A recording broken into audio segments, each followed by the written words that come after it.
Mira always loved looking up at the stars. As a young girl growing up on the Chilean mountainside, she would spend hours every night beside her father as he peered through his telescope at the vast desert sky, searching for new celestial wonders to map and catalog. Hector Ruiz was a renowned astronomer, known across the world for his discoveries of distant galaxies and stellar phenomena. But to Mira, he was simply Papa, the brilliant, kind-hearted man who ignited her passion for the cosmos and taught her to question everything, to let her curiosity roam as free and boundless as the night sky itself. "Never stop exploring, Mija," he would say, ruffling her hair as she gazed up in slack-jawed wonder.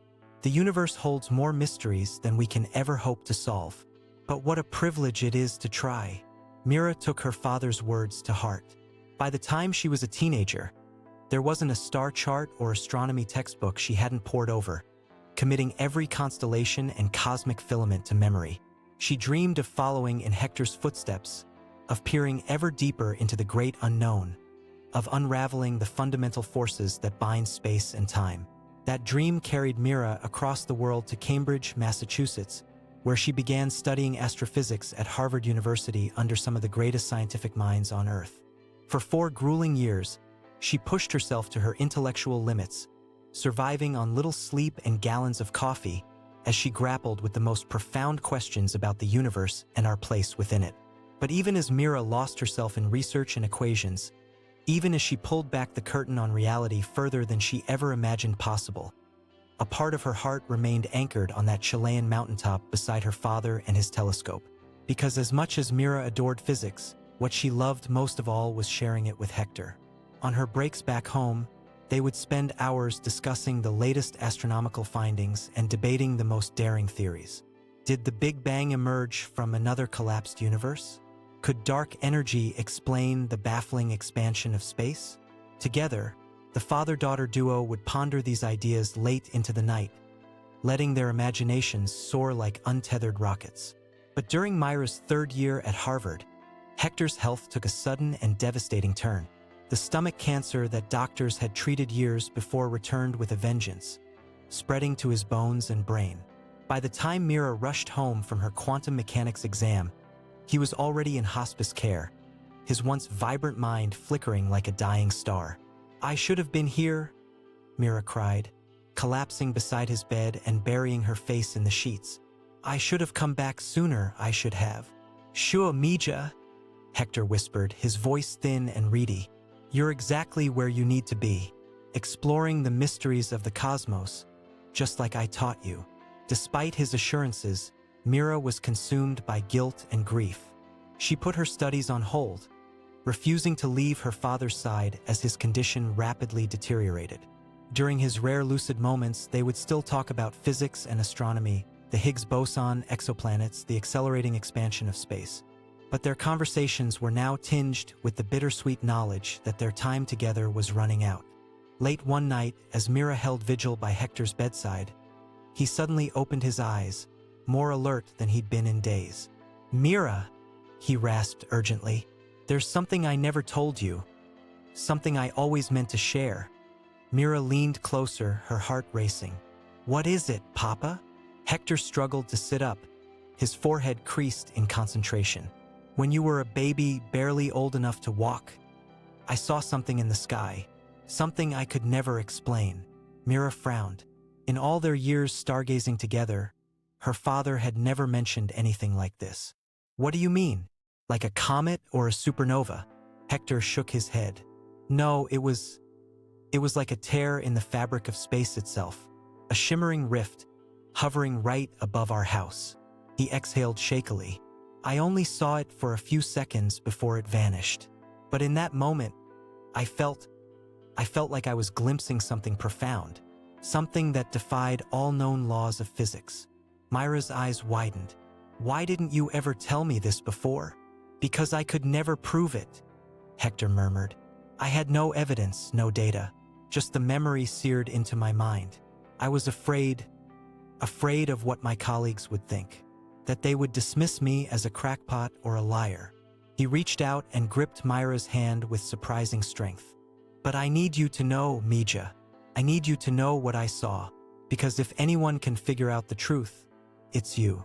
With that brilliant, inquisitive mind of yours. Tears streamed down Myra's cheeks as she squeezed her father's hand. I believe you, Papa.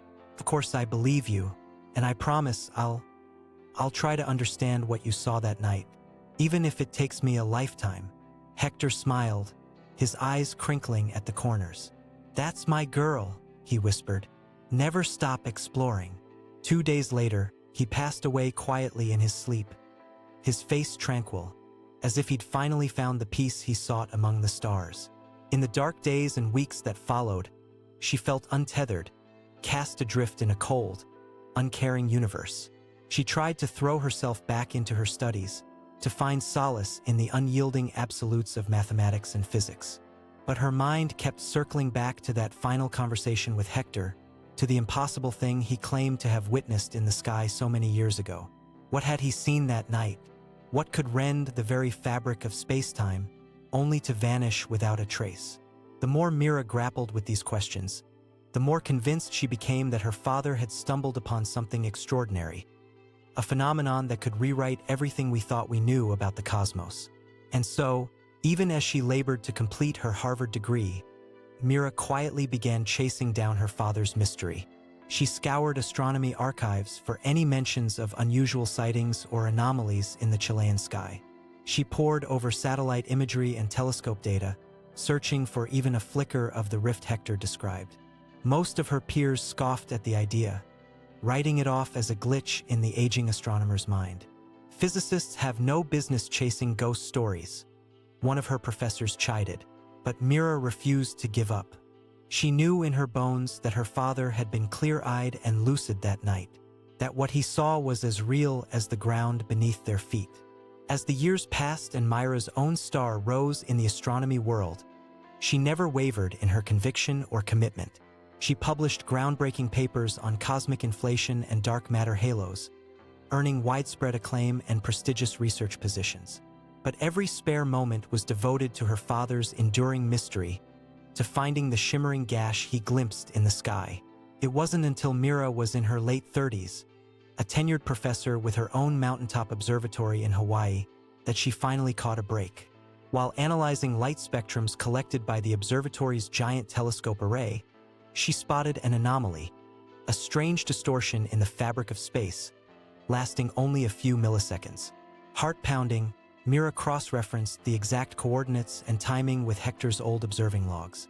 There, buried in an entry written 3 decades prior, she found it, a terse notation of an unusual visual phenomenon, glimpsed in the direction of Alpha Centauri, the very same patch of sky where her own distortion appeared. Elated and terrified in equal measure, Mira immediately set to work investigating the anomaly. She gathered every scrap of data she could find: light curves, radio emissions, gravitational lensing effects. Slowly, painstakingly, a picture began to emerge, one that defied all conventional models of astrophysics. The distortion wasn't a trick of the eye or equipment, Mira realized. It was a real, measurable phenomenon, a literal warping of spacetime on a cosmic scale. By analyzing the spectral lines and redshift, she determined it was moving, zipping through the cosmos at a significant fraction of light speed. Where it came from and where it was headed, she couldn't say. But one thing was certain: it seemed to be alive somehow, shifting and pulsing like a cell under a microscope. Mira knew her findings would be met with incredulity, even outrage, by the scientific establishment. The idea of a sentient rip in spacetime, careening through the universe under its own power, violated every known law of physics. She would almost certainly be written off as a fraud or worse. But Mira also knew she had to see this through, no matter the cost to her reputation or career. She owed it to her father's memory, to the wonder and love for the cosmos he instilled in her all those years ago under the Chilean sky. And more than that, she had to know the truth, to solve the greatest mystery Hector ever entrusted her with. "I found it, Papa," she whispered one night on the observation deck, face tipped up to the stars. "The thing you saw, the rift in space, it's real. I don't understand it yet, but I will. I'll never stop exploring." Squaring her shoulders, Mira headed back inside to her cluttered office. There was work to do, data to compile, theories to hammer out, a paradigm-shattering paper to write. She knew the road ahead would be rocky, that there would be doubters and detractors trying to tear down her life's work. But Mira was her father's daughter, curious and tenacious to the core. She would not rest until she unraveled this cosmic conundrum and laid it bare for all to see, because that's what Hector taught her, to chase down the deepest mysteries, to revel in the unknowable expanses. And so Mira probed and calculated, hypothesized and debated, her passion for the stars burning brighter than ever before.